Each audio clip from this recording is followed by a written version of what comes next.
नमस्कार, आप देख रहे हैं यूपी तक और मैं हूं रजत सिंह। बृजभूषण शरण सिंह जो बीजेपी के कैसरगंज से सांसद हैं और कुश्ती फेडरेशन के अध्यक्ष हैं, उनके खिलाफ जंतर मंतर पर लगातार पहलवानों द्वारा धरना प्रदर्शन जारी है। लेकिन इस बीच पहलवानों को सुप्रीम कोर्ट से बड़ा झटका लगा है। दरअसल सुप्रीम कोर्ट में जो सुनवाई चल रही थी, जो दरअसल पहलवानों की तरफ से एफआईआर दर्ज करने के लिए दाखिल की गई थी, उस मामले में अब सुप्रीम कोर्ट ने आगे सुनवाई से इनकार कर दिया है। दरअसल पहलवान इससे पहले सुप्रीम कोर्ट गए थे और उन्होंने जो शिकायत दिल्ली पुलिस को कनाट थाना क्षेत्र में दिया था, उस पर एफआईआर यानी कि बृजभूषण शरण सिंह पर एफआईआर दर्ज करने की मांग की थी और दिल्ली पुलिस ने इस पर एफआईआर दर्ज कर भी ली है। इसके बाद सुप्रीम कोर्ट ने कहा कि चूंकि आपने जो मांग की थी, जो आपने याचिका लगाई थी, अब वो काम हो चुका है, आप हमसे और क्या चाहते हैं। इसके अलावा सुप्रीम कोर्ट ने ये भी कहा है कि जो खिलाड़ी हैं, जो पहलवान हैं, वो अब निचली अदालतों का रुख कर सकते हैं, यानी कि वो हाई कोर्ट जा सकते हैं या मजिस्ट्रेट की कोर्ट में जा सकते हैं। ये जब पूरा घटनाक्रम सुप्रीम कोर्ट में जब ये सुनवाई चल रही थी, तब हमारे सहयोगी संजय शर्मा मौजूद थे। उन्होंने क्रमवार तरीके से बताया है कि आखिर उस वक्त क्या कुछ कहा गया। सुनिए। भारतीय कुश्ती संघ के अध्यक्ष बृजभूषण शरण सिंह के खिलाफ यौन उत्पीड़न के आरोप लगा रहे महिला पहलवानों को सुप्रीम कोर्ट से निराशा हाथ लगी है। सुप्रीम कोर्ट ने अपने आदेश में ये साफ कहा है कि जिस मकसद से शिकायतकर्ताओं ने सुप्रीम कोर्ट का दरवाजा खटखटाया था, वो मकसद पूरा हो गया है। कोर्ट ने अपने आदेश में ये कहा कि चूंकि शिकायतकर्ता शिकायत लेकर आए थे कि उनके बृजभूषण शरण सिंह के खिलाफ एफआईआर दर्ज की जाए और उन्हें सुरक्षा मुहैया कराई जाए, क्योंकि उन्हें लगातार धमकियां मिल रही हैं। तो ऐसे में पुलिस की रिपोर्ट से ये साफ हो गया है कि एफआईआर दर्ज कर ली गई है, उस पर जांच चल रही है। 164 के बयान के लिए जल्दी ही समय लिया जाएगा, जैसे ही जांच पूरी हो जाएगी। यानी शिकायतकर्ता जिस उद्देश्य को लेकर यहाँ तक आए थे, वो उद्देश्य पूरा हो गया है। याचिकाकर्ताओं की तरफ से नरेंद्र हुड्डा ने कोर्ट से ये कहा कि कोर्ट इस मामले में ये कर सकता है कि जो जांच चल रही है, उस जांच की निगरानी हाई कोर्ट के किसी रिटायर्ड जज की निगरानी में की जाए। कोर्ट ने ये मांग भी खारिज कर दी है। Chief justice DY Chandrachud, justice Narasimha और जस्टिस जेबी पारदीवाला की 3 जजों की पीठ ने इस मामले में पूरी सुनवाई की।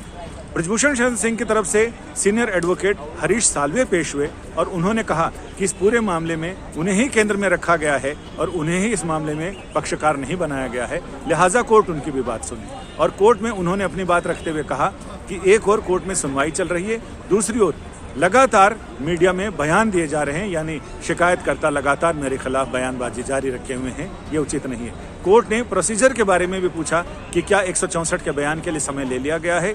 सॉलिसिटर जनरल तुषार मेहता ने कहा कि फिलहाल अभी जांच चल रही है, जांच पूरी होने के बाद एफआईआर दर्ज कर ली गई है और एफआईआर के आधार पर पूछताछ चल रही है।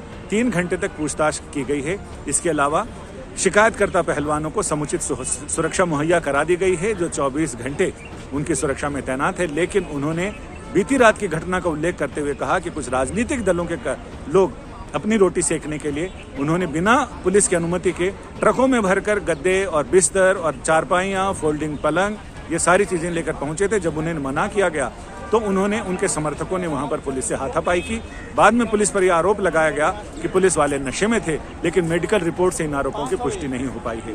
फिलहाल सुप्रीम कोर्ट के 3 जजों की पीठ ने यह साफ कर दिया है कि जिनको कोई भी शिकायत हो, पहलवानों को, शिकायतकर्ताओं को, वो भविष्य में निचली अदालत में मजिस्ट्रेट कोर्ट से संपर्क कर सकते हैं और साथ ही अगर उन्हें जरूरत पड़े तो वो हाई कोर्ट का रुख कर सकते हैं, अगर मजिस्ट्रेट कोर्ट के आदेश से वो संतुष्ट नहीं हो तो। फिलहाल कोर्ट ने इस मामले में सुनवाई क्लोज कर दी है, यानी अब मामले की सुनवाई इस चरण में बंद कर दी है। वही अगर हम पहलवानों की बात करें तो उनका ये कहना है कि जो ये कानूनी कार्रवाई है या जो कानूनी लड़ाई है, ये लगातार जारी रहेगी और बृजभूषण के खिलाफ कानूनी मोर्चे पर भी पहलवान लड़ते रहेंगे। तो उसके लिए आप दिल्ली हाई कोर्ट जा सकते हैं या मजिस्ट्रेट के पास जा सकते हैं।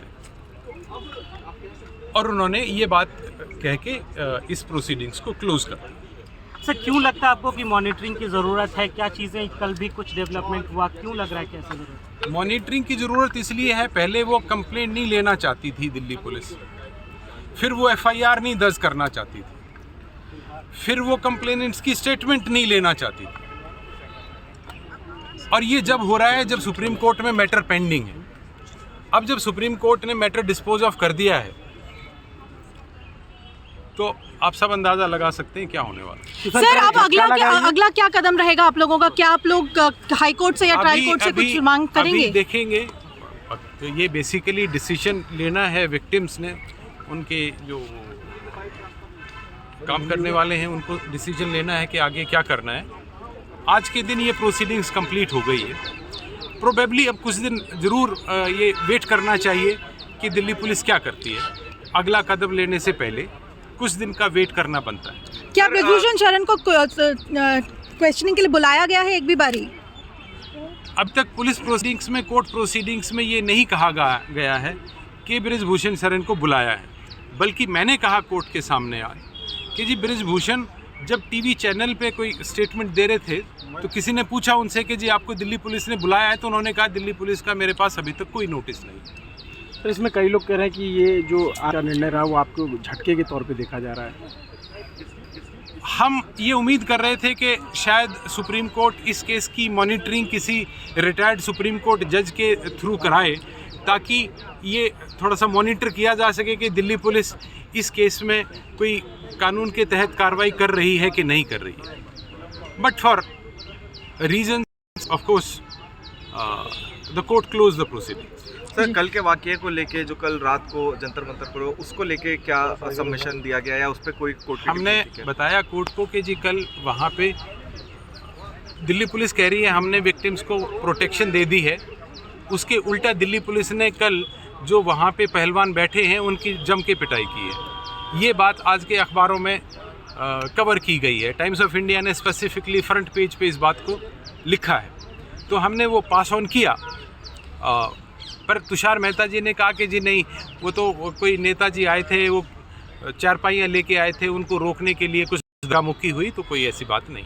तो कोर्ट ने उस पर कुछ संज्ञान नहीं लिया है या लेने को अग्री किया है कि क्या यही कहा है कि कहीं और जाइए? कोर्ट ने उसके ऊपर कोई संज्ञान नहीं लिया। जिस तरीके से दिल्ली के जंतर मंतर में पहलवानों द्वारा ये आरोप लगाया गया कि पुलिस ने उनके साथ एक तरीके से बदसलूकी की, इस पर भी सुप्रीम कोर्ट में दिल्ली पुलिस ने दावा किया कि कोई भी पुलिस वाला शराब के नशे में नहीं था, उसका मेडिकल करवाया जा चुका है। ये बात दिल्ली पुलिस ने सुप्रीम कोर्ट के अंदर कही है इसी मामले की सुनवाई के दौरान।